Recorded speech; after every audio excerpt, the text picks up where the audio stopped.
Good afternoon, I'm Brian Reagan. This is Tyler Kelly. And we welcome you to our midday meditation on Tiny Books of the Bible. Today we're in the book of Jonah, chapter 1, verse 17 through chapter 2, verse 10. Tyler? Now the Lord had prepared a great fish to swallow Jonah, and Jonah was in the belly of the fish 3 days and 3 nights. Then Jonah prayed to the Lord his God from the fish's belly, and he said, I cried out to the Lord because of my affliction, and he answered me. Out of the belly of Sheol I cried, and you heard my voice. For you cast me into the deep, into the heart of the seas, and the floods surrounded me. All your billows and your waves passed over me. Then I said, I have been cast out of your sight. Yet I will look again toward your holy temple. The waters surrounded me, even to my soul. The deep closed around me. Weeds were wrapped around my head. I went down to the moorings of the mountains. The earth with its bars closed behind me forever. You have brought up my life from the pit, O Lord my God. When my soul fainted within me, I remembered the Lord, and my prayer went up to you into your holy temple. Those who regard worthless idols forsake their own mercy, but I will sacrifice to you with the voice of thanksgiving. I will pay what I have vowed. Salvation is of the Lord. So the Lord spoke to the fish, and it vomited Jonah onto dry land. Okay.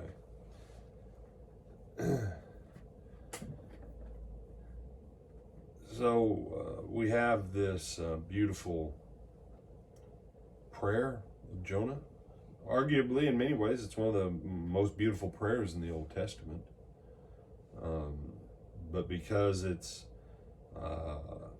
by a guy that's in rebellion to the Lord, I think people kind of look over it, and it doesn't read as well as Psalms does, to make people feel all oogity boogity inside. Do what? Nothing. Did you yawn or did you say something? No, I was thinking of that ridiculous NASCAR phrase. Oogity boogity boogity boys, let's go racing. Okay. So when you said oogity boogity, I was like, NASCAR, what? Yeah. Oogity boogity goes back before NASCAR made it popular. Okay. But the Lord prepares a great fish. How big a fish? I don't know. Doesn't matter. Just as big? Just as big. And he does swallow Jonah. And while he's in there,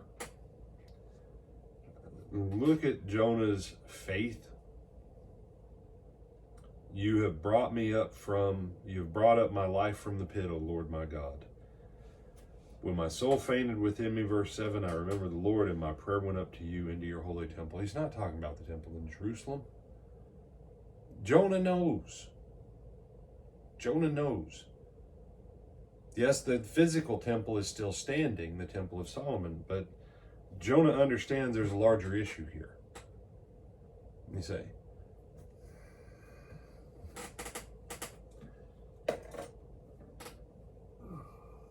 Jonah shows us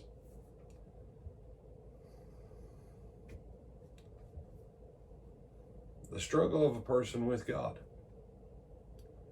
and that God can still use them, and that God does still use them.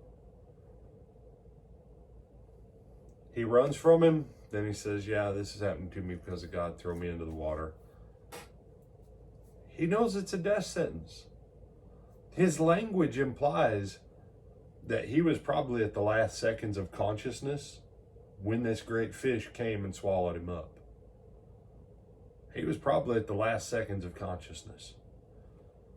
Because when the weeds started to wrap around his head, the deep closed round me, and I went down, he's in the last parts of his consciousness ebbing as he is going down in death to the bottom of the sea. It wasn't that Jonah was just like, oh, hey, I'm going to backstroke for a little bit, and God sends a fish and while Jonah's still doing backstrokes. No. And some people go, well, no, brother, actually that just means that God took him down in the fish to the bottom of the sea. Okay, you can read it that way. I read it that Jonah had breathed his last breath, and with the consciousness that was still in his body as he was starting to sink to the bottom of the Mediterranean, with his brain still firing, his eyes still open, with the oxygen that he did have in his body. That's what I read when I read this.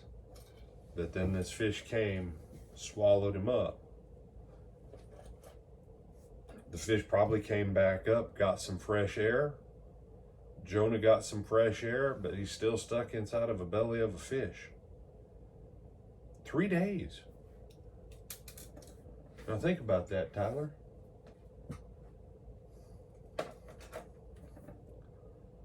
Kind of think about being stuck in a one-man tent for 3 days. But it's being flipped and turned and upped and down, and you've got no control over wherever it's going. Party time, or just get me out of this fish.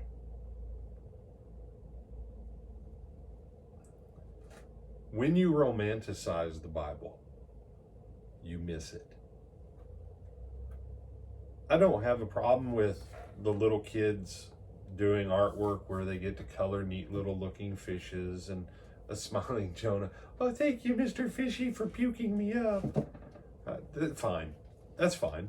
I don't care. But don't leave it there. Jonah was in the last seconds of consciousness and he gave up life. He knew he was dead. In 3 days in the belly of the fish. Do you like roller coaster rides? They're okay. You know why they're okay? Why? 3 reasons. 1, you chose to get on the stupid thing. 2, you can see where you're going. Most of the time.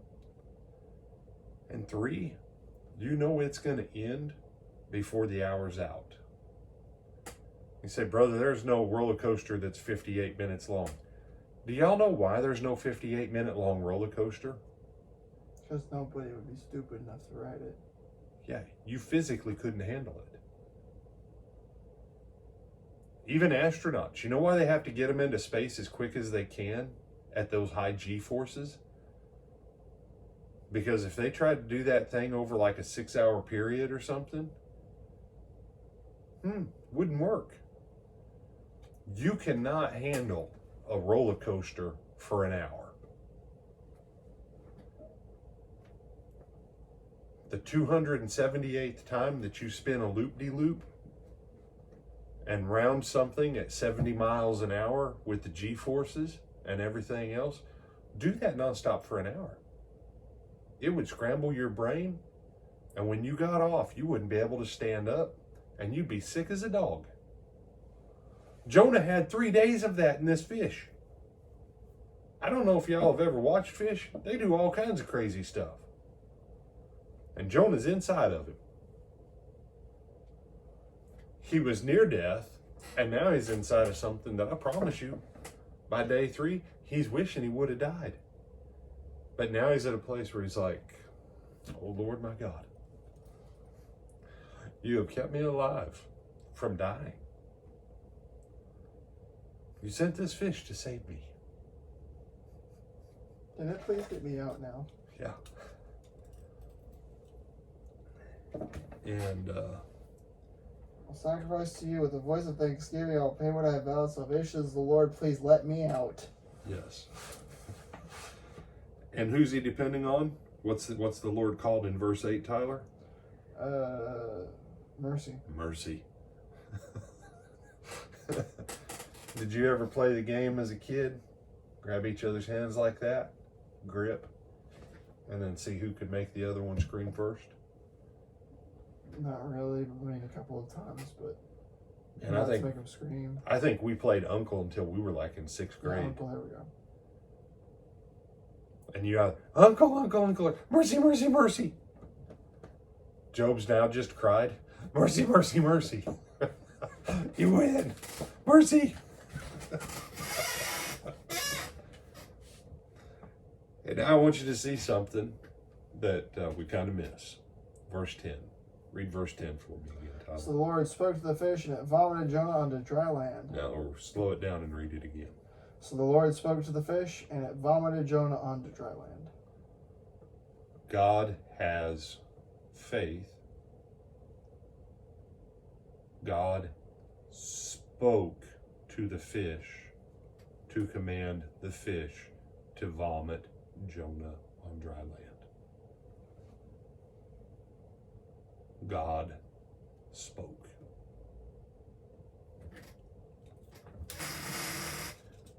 We may pick that one up another time on another passage. God didn't will it.